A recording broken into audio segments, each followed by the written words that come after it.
FatChat. I'm bloody excited because we are joined by the Fremantle vice captain, one of my favourite players to watch. He's having an absolute blinder of a season. He's averaging 33 disposals. I've gone down the list of the other stuff that, he's in the top of the comp for. There is too many to list because I've only got him for about 15 minutes, but effective disposals, top 3, clearances, top 3 handballs. I think you're the number 1 players, about 10 more to list. But please welcome Caleb Serong. Mate, welcome to FatChat. Thank you. Thanks. Good to be here. Mate, so good to catch up. How you been? How's the season been to start off with? Yeah, really good. Really good. I think we were just chatting off air, and I think anytime you can start the season, especially the first couple of months, as a team really well, gives you a good kind of platform to build for the rest of the year. You're not really playing catch up as much, and we can kind of just really focus on what we're doing as a team, and we feel like we've got a really good brand sticking up against some good teams. So we've got a really good challenge this week in Sydney, and we're really excited for it. Absolutely, man. And personally yourself, team is going really well. And as a supporter, it's so great to see, the improvement from last year. And then even games that have not quite gone, our way, it's been so close and it's been just right there as well, which is so good because there's hardly really been any games that it's not been, a good contest for. How you feeling personally? Because you've just come out absolutely blazing. You got 40, a game with, was it 46 disposals, 44 disposals? What was it? Yeah, I think it was 46 my start of the year. So when you start the year like that, it always gives you a little bit of confidence. And but I think for me, the body's feeling really good, the mind's feeling really good. So I think it's a product of what you kind of do during the week, and for me during the pre-season, and what I was able to kind of set myself up with. And I think across the board we had a really good pre-season and had a lot of good availability in terms of training. So guys were able to bank sessions throughout that period, and were able to hit the ground running come round 1. Yeah, definitely. I want to speak about the pre-season stuff because how we know each other is you've come previously down to the Body Majic Garage for a couple of sessions with Sean, and I still think one of the hardest working people that I've ever seen in the gym. You're in there, you and Sean would get pissy at each other because there would be sessions that we do, big tally on the board with lots of reps, and you have to get through this big workout, and it was who can get through quick enough, and you're both counting each other's. You're not even focusing on yours, you're counting on each other's, going, he did only 19 squats, supposed to do 20, and lots of a lot of competitive juices with there. But one of the hardest working guys I know. What did you do this preseason? Because you took some time off and you went to America, and you did some training camps and stuff over there? Yeah. I think it was end of October, I kind of headed over to the States, or throughout October. And initially went to the UFC in Vegas, Nice. Which was really cool.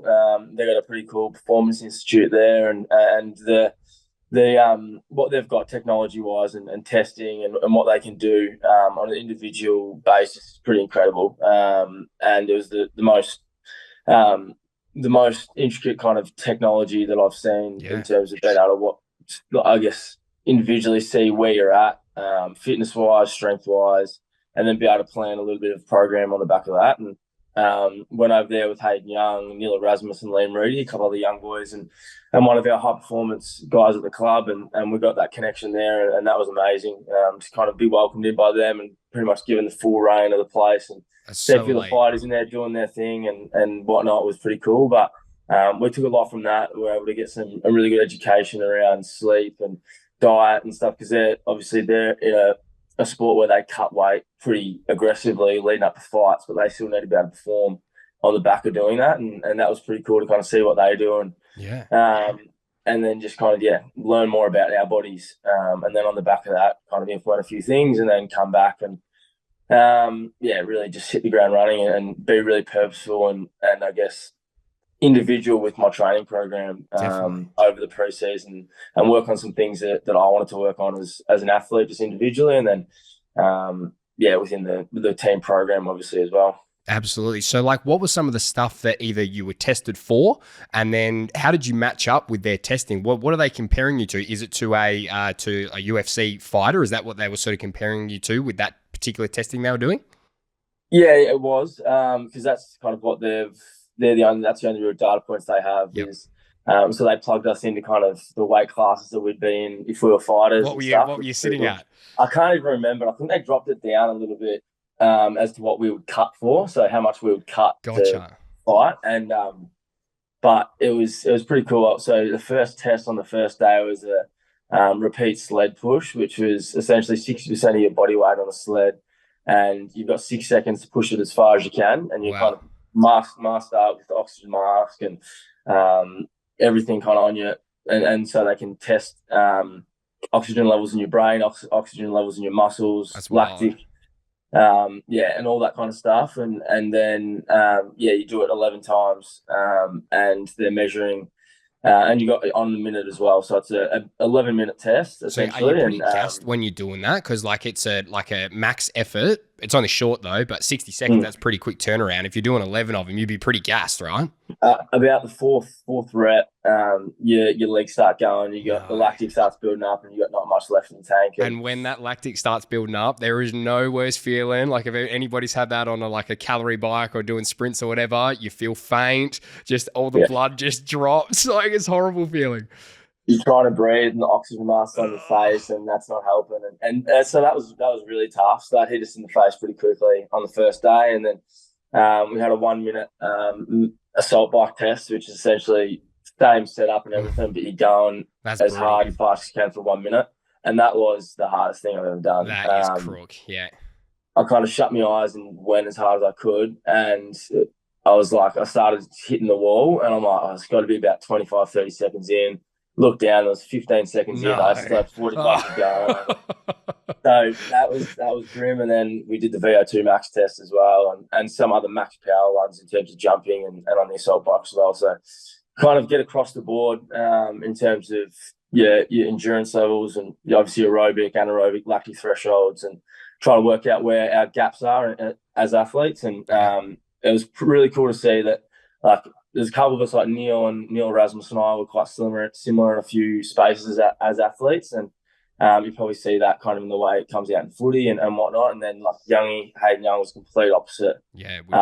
And he had to work on a few different things, and that was really cool to see. And then Liam Reedy, being a big ruckman, was extremely powerful and hit some really cool markers in terms of power and anaerobic stuff. Right. So that just seeing the difference in athletes and actually being able to see the data of it, and not just like, oh yeah, you're different to you but it's kind of a lot of it's genetics and stuff as well, and you can work on different things, and that was really cool. Definitely. So like the biggest takeaways you were mentioning just before, so there was some stuff with your sleep, obviously some training load and bits and pieces that you were doing along that. What's like some of the, give us a little, don't give away all your secrets, but what was like a couple of those little insights that you were working on from that trip? I think a little bit of awareness around sleep as well. So on the back of it, I've got an Aura ring now that I'm kind of aware to kind of track my sleep. What's the Aura ring do? It's like a Whoop. So I've got a Whoop as well. That's through the club. He's got bands everywhere. He's tracking everything, this man. He's got two on the wrist, one on the finger. Linked up. But it's so Aura ring is essentially a Whoop, but it's they use it at the UFC as well, and they were kind of using it as a way they did a lot of research into it, and there's a few different data points in the Aura ring that they can point to as key metrics for fatigue and your readiness to train and whatnot. And heart rate variability is one of them, and during your sleep. And for me now, it's just another little piece of the puzzle just to kind of understand my body and me as an athlete, and I can kind of monitor that. And it's not an exact science or anything in terms of if it's below this point, I'm fatigued or whatever, but it's just a good awareness to know if that's low. I probably need to invest in a little bit of sleep, or around sleep, just making sure my sleep hygiene is really good that night and whatnot. But that's kind of just a bit of a talking point for me with the high performance guys at the club if my sleep's off and whatnot. And the other one was around diet, and their dietitians and nutritionists there are incredible. A little bit around supplements and supplementation, because they're pretty heavy on that stuff, and we would never kind of go down that path, but just understanding what different supplements can help you with in terms of sleep or recovery or brain health, gut health, that kind of stuff. And then for me, I got into creatine as a result of that as well. I always saw that as something that he puts on weight for you and puts on a couple of kilos. And I remember chatting about the creatine stuff when we were training, and you were like, and I said, I'll probably put on a couple, and you're like, oh, okay, yeah, better not then. But it depends on what you're using it for, because it's not necessarily bad weight that you're putting on. It's just putting on a couple of kilos for you. No, exactly. And as a result of that and talking with the high performance guys, it's taken a little bit of that stress away around the weight. And what it is. And I'm playing a couple of kilos heavier this year. And obviously that water weight initially for the creatine, you can put on a couple of kilos, but the biggest thing was the benefit of it outweighs the negatives of potentially carrying a kilo or two in terms of ability to produce power, recovery, all that kind of stuff. So, I just gave it a try at the start of pre-season, and we kind of tested around it and see what it was doing to me, performance-wise and then weight-wise and all that stuff. And I was kind of quite curious about it and whether I'd stick on it. And a couple of kilos heavier, but in terms of performance results as a result of it, I'm a lot stronger now. Power has gone through the roof in the gym, and then just the actual feel of training and stuff, I feel a lot stronger and a lot more able to accelerate and kind of get out of contests and stuff, which was the main reason for trying it in the first place. So that's been a positive experience as well. Definitely. Well, you can just see that in the way that you're playing and moving around and how more powerful and strong and explosive that you are in your game play at the moment, which is so great. So like a massive thing with all the US athletes, I don't know, you're big into, the basketball, the NFL and everything, is that they've all got like their own teams of, like you said, nutritionists, dietitians, whatever, but it's like their personal one. It's like not through the club. It's like they've gone and sourced out whatever it is, sleep experts, all this sort of stuff. Is that something that you're really trying to, like up yourself, obviously as your career goes on and you get more knowledge of, what you want to do and you want to always keep sharpening all the edges that you've got? Is that something that you reckon you're going to continue to, invest time, money, resources and everything for yourself to, really prolong your career? It depends. I think we've got a great team at the club at the moment, and I work really closely with those experts, and that's something that I definitely invest in terms of the reasons for those things, in terms of being a very individual program, them understanding me as an athlete and as a person, and I invest in those relationships, so it's not just a one size fits all kind of model, and I work really closely with Jackson Dennis at Freo, and he's our guy in the gym. And we have a lot of conversations around planning ahead and what we're going to get out of this next phase, and the reason for each activity or exercise in the gym, and what our focus is going to be for each session. So that's something that I really try and invest in, just the purpose of the gym and what I'm getting out of each session. And then there's other guys and people and resources at the club that I really try and tap into in that space. But there's definitely things outside that, as individuals, guys are able to go and access. And for me, I know it's a little bit off track, but the sports psychologist side of things, and that's something that I heavily invest time in outside of the kind of regular program. And I've kind of got someone that I utilise in that space that has been in probably the last 18 months, and I've got an amazing results and improvement in my game from that, because it was from where it is now to comparing it to where it was 18 months ago before I started speaking to him, it was night and day. So that's something. And then those other things that guys can kind of what they want to work on, and if it's not accessible at the club, being able to use guys or people outside of the four walls. But we've got a great team at the moment at the club that covers a lot of bases, which is great. Definitely. And like I think like what I'm sort of hearing there is like I think like wanting to know, I think knowing the reason why you're doing whatever it is, doesn't matter. And this is talking not just, you're an elite athlete, but like even everyday people that I'm training, it's like if you know what the reason is why you're doing something or why you should do this or the benefits and you go a little bit deeper, it just becomes easier to apply it, right? And you buy into it more. Definitely, you know why you're doing it, and we always try and translate. The biggest thing that the gym guys are trying to do is translate what we're doing in the gym to what we're doing out in the field. Because if there's not a translation there, then what are we doing? Because we're trying to play AFL football. Obviously, there's a injury component that you don't want injury prevention, but there's also a performance component that's really important. That we're not just sitting there squatting to be a good squatter. We're squatting so that we can be really strong in a ground ball situation, or be able to stand up in a tackle, or prevent injury. So making sure there's that purpose around it and understanding why we're doing it is really important, and that's across the board for any discipline. Absolutely. And like, what is like a typical day for you, or like maybe a week leading up to a game, just sort of roughly for your routine, whether it's people that you're working with, say you got your sports psych and you go to recovery. I know you're doing a massage after this. That you're saying like, what are those regular things that you're doing? Yeah, so on a regular kind of 7 day break between games. This week it's a bit different. We've got a 5 day break, so it's been heavy recovery this week, so Yep. quick turnaround and a lot of recovery. But on a usual kind of 7 day break, day after the game, look to get into the sauna and ice bath. I love the sauna at the moment. It's been something that I've kind of utilised over the last 12 months. It's been a little bit new, but just love it in terms of the ice bath contrast there. A lot of the guys use it, which is cool. And then like massage is big for me. I'll try and get a rub the day after the game, and then we have a flush 2 days post game, which we call a flush. Essentially, getting moving. So we'll get into the club and kind of go for a few laps, a bit of change of direction, a bit of mobility to make you feel better for it, and then midweek we got our main training session, which is about 3 days out from a game, which is our big day, and that's our main lower body lift as well,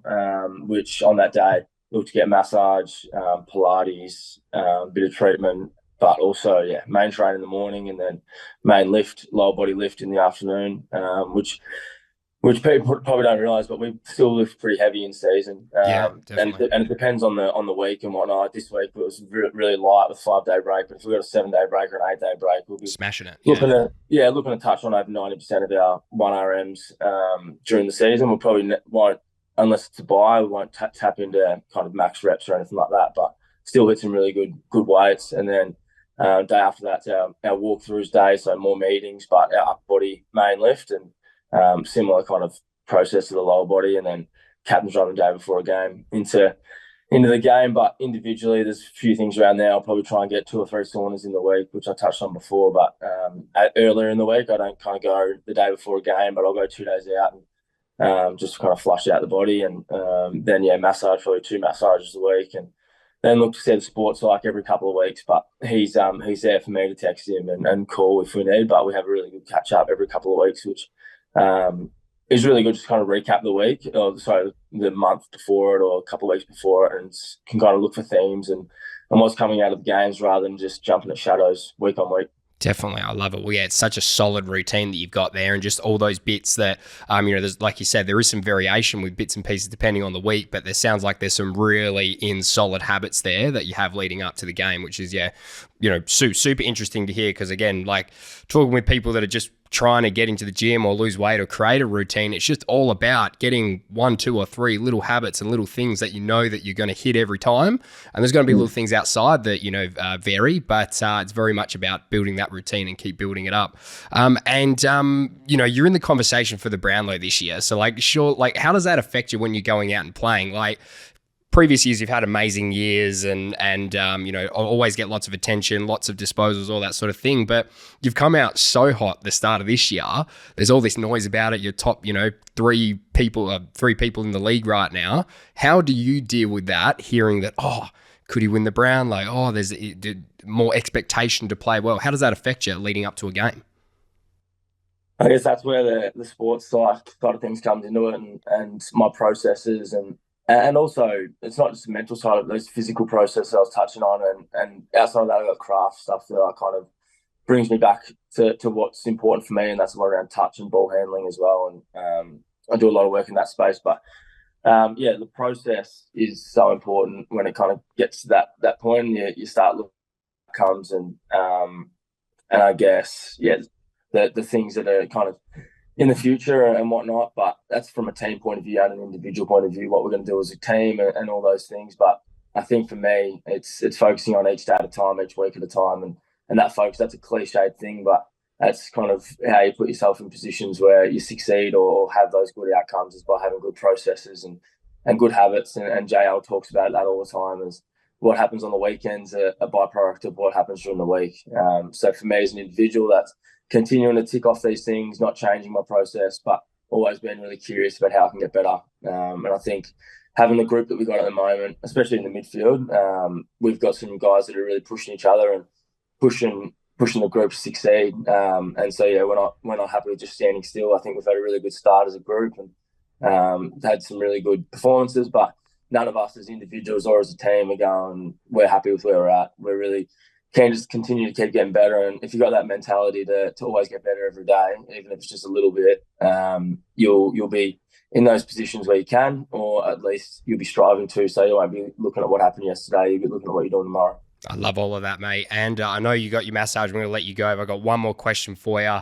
Any new shoes in the shoe collection? What have you been? What have you been buying lately? Tell me. A few clothes and whatnot, but there's a pair of off-whites that are on the way at the moment. Nice. What ones? I had a little purchase yesterday, so they're on the way, but there's a lot of Adidas kind of shoes floating around at the moment, Sanders and Yeezys and whatnot, so they're filling my cupboard at the moment. Have you got your wall still going on? Do you have your shelving? Yeah. How many pairs on the shelf currently? There'd be over 50 or up there. Wow, that's a good collection, everybody. Yeah, I need to get another shelf, I reckon. There's a few on the floor at the moment, so I need to get another shelf so they all got a place. Do you wear them all, or you like dead stock some, or what do you do?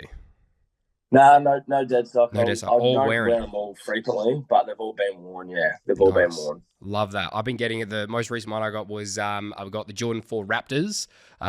They're real nice. I haven't. Do you wear them or do you dead stock them? I do a little bit of both. I'm gonna wear these, but I haven't. Yeah. My problem though, my calves are so skinny. I can't wear the Jordan 4s because they're so thick.